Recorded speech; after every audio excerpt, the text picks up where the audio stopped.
Welcome, ladies and gentlemen, to this week's edition of the Black and Gold Report, a show all about UNC Pembroke athletics, presented by Pepsi. I'm Jenna Davison, and today on the show we're going to be catching up with head football coach Shane Richardson to discuss the spring football season. And on the second half of the show, we're going to be talking track and field with head coach Dr. Peter Ormsby. But first, we're joined by Coach Richardson. Coach, welcome back to the show. Thanks for having me back.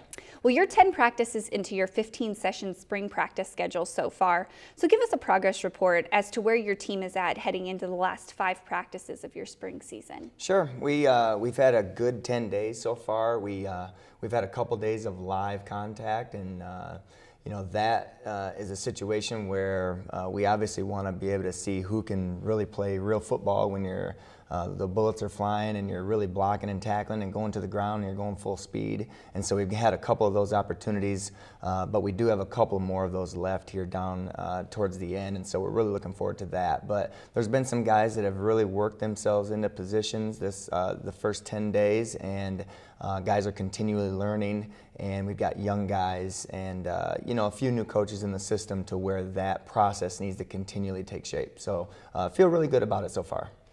Well, about this time last year, you'd just been hired as head coach, and you just brought on Johnny Cox as your offensive coordinator.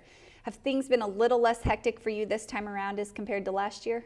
They have been, and once you kind of go through the whole routine one time, it does get a little bit easier.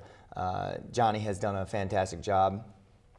He's been not only a great coach on the offensive side of the ball, but really understands logistics, and he is just a good extension of our staff to really know what the program needs to do, and he's very observant and very detailed, very organized, and very mature in his approach to coaching, and so he's done a great job of alleviating a lot of things for me as well.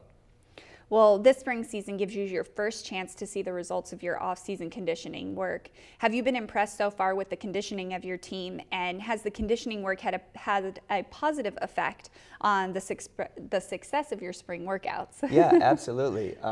This spring conditioning session, we wanted to implement a program that really sent a message to the guys to say, hey, this is going to be harder than it's ever been, and we want to really take it up a level.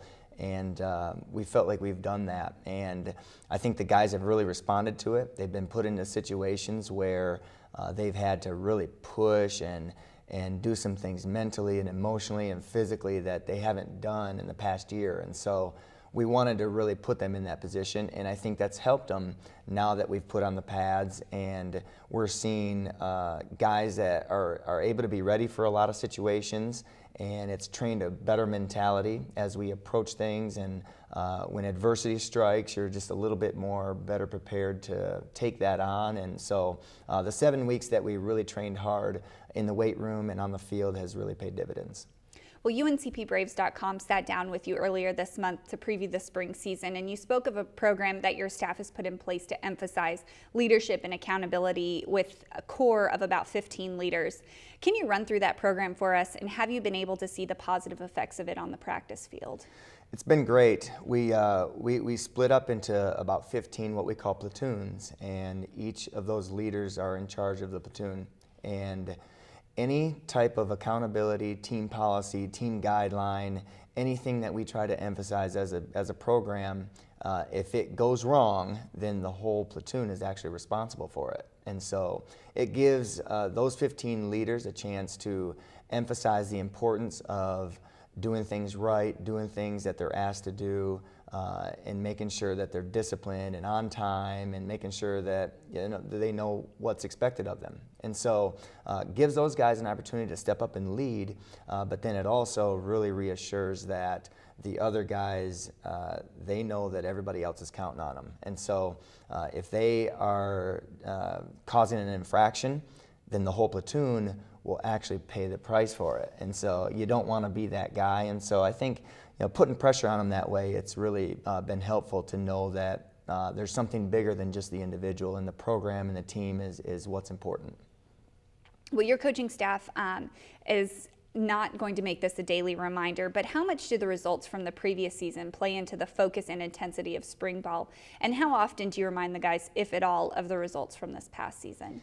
Yeah, actually, it is maybe a daily reminder, to be quite honest. We have it posted in the weight room. We have 2 and 8 all over the windows, and when the going gets tough a little bit, we do remind guys that there needs to be guys that are stepping up, doing things different to make sure that we don't allow 2 and 8 again. And so we do use it as a source of motivation. Of course, we don't want to beat them down with it, so there's got to be a fine line there as to how we communicate that.